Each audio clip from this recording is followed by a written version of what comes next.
दिल का दौरा, ये लगता तो है कि अचानक आता है ना? लेकिन सच तो ये है कि इसकी तैयारी हमारे शरीर के अंदर सालों से चल रही होती है। तो आखिर ये कहानी है क्या? और सबसे जरूरी सवाल, क्या हम इसका अंत बदल सकते हैं? चलिए आज इसी के पीछे के विज्ञान को समझते हैं और ये जानने की कोशिश करते हैं कि इससे बचाव कैसे किया जा सकता है। तो सबसे पहले बात यहीं से शुरू करते हैं। दिल का दौरा या हार्ट अटैक, जब हम ये शब्द सुनते हैं तो इसका असल में मतलब क्या होता है? देखिए, दिल का दौरा, जिसे मेडिकल भाषा में मायोकार्डियल इन्फ्रैक्शन भी कहते हैं, एक बहुत ही सीरियस मेडिकल इमरजेंसी है। सीधा सा मतलब है, दिल की मांसपेशियों को जो खून मिलता है वो रुक जाता है। अब खून का काम क्या है? ऑक्सीजन पहुंचाना। तो जब वो ऑक्सीजन से भरा खून दिल तक नहीं पहुंच पाता तो दिल के सेल्स यानी कोशिकाएं डैमेज होने लगती हैं और धीरे धीरे मरने लगती हैं। तो ठीक है, ये तो समझ आ गया कि खून का बहाव रुकना ही असली प्रॉब्लम है। पर सवाल तो ये है कि ये बहाव आखिर रुकता ही क्यों है?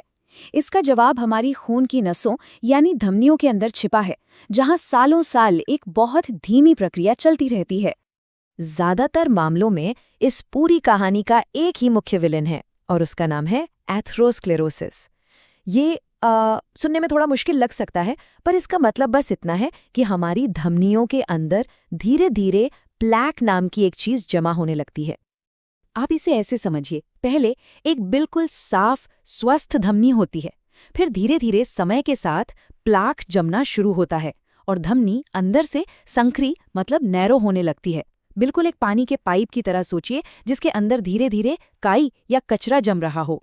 नतीजा, पानी के बहने की जगह कम होती चली जाती है।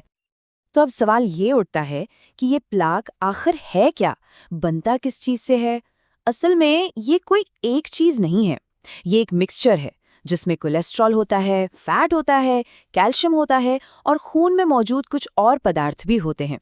ये सब मिलकर एक चिपचिपा सा पदार्थ बनाते हैं जो धमनियों की दीवारों पर चिपक जाता है और उन्हें सख्त और संकरा बना देता है। अच्छा, यहाँ एक दिलचस्प बात है। धमनी का संकरा होना ये तो एक बहुत धीमी प्रक्रिया है जो सालों तक चलती रहती है। तो फिर दिल का दौरा अचानक एक झटके में कैसे आ जाता है? वो कौन सा एक मोमेंट होता है, वो क्या ट्रिगर होता है जो इस सालों की धीमी प्रक्रिया को एक झटके में इमरजेंसी में बदल देता है? तो इस अचानक होने के पीछे असल में दो बड़े कारण हो सकते हैं। पहला और जो सबसे आम है वो है प्लाक का फटना।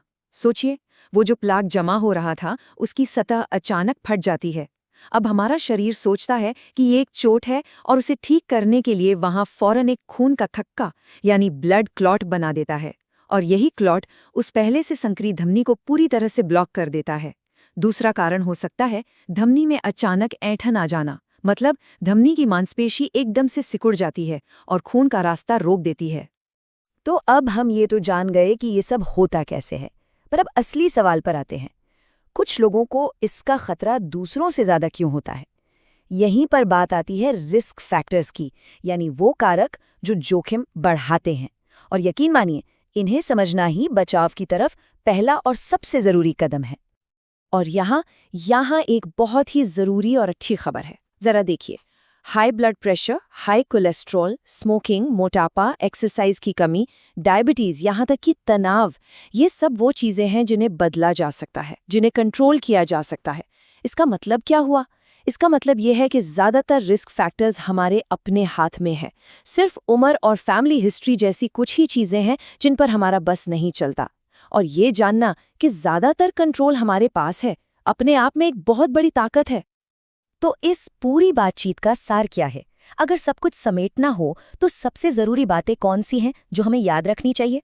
चलिए एक नजर डालते हैं। तो देखिए, सीधी सी बात है। पहला, दिल का दौरा मतलब दिल तक खून का बहाव रुक जाना। दूसरा, इसकी वजह है सालों से धमनियों में धीरे धीरे प्लाक का जमना।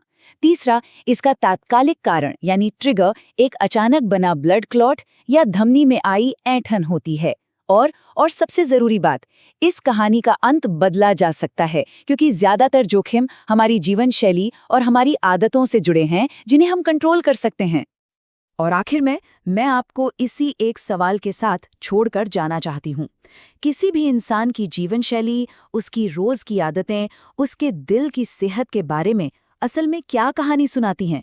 इस पर सोचिएगा जरूर।